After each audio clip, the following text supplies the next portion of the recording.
Welcome to the Daily Plunge. We are in the book of Exodus, chapter 16, verses 10 through 36.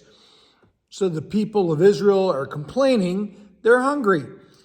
And Aaron gathers them all together, and he points out that there is the pillar of cloud and fire, the presence of God.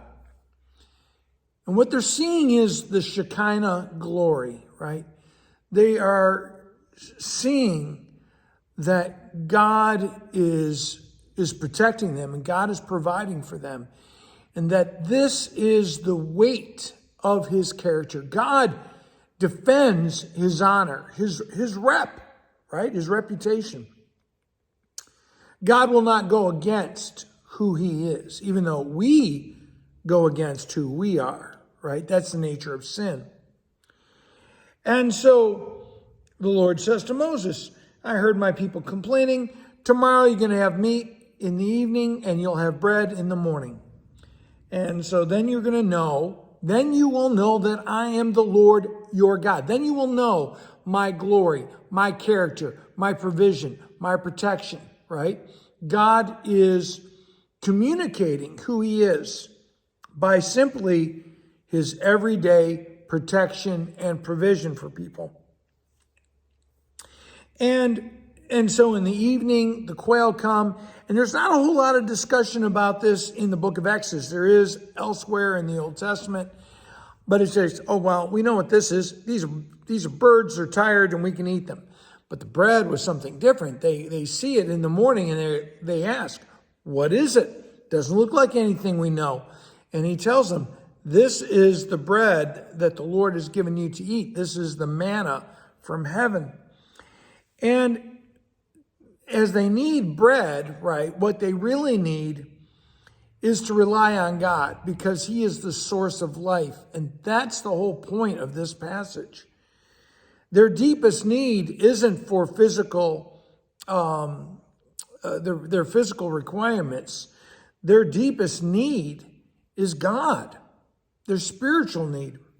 And when that's met, everything else will fall in line. And so he tells them, you're to gather as much as you need for the day, but not any more than that.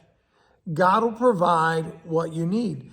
But many do not trust God, and they go out and they get more than they need, afraid that they won't have enough, and it turns to maggots. And how often the excess we have really doesn't benefit us. It's just maggoty. It makes our lives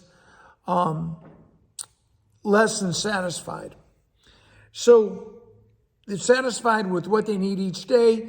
And then he tells them, on the Sabbath day that God has given you as a rest, this is a blessing from God. God's going to give you more, which is an amazing miracle. Again, that God provides every day of the week, but he's going to give you a double portion on the day before the Sabbath so you can rest.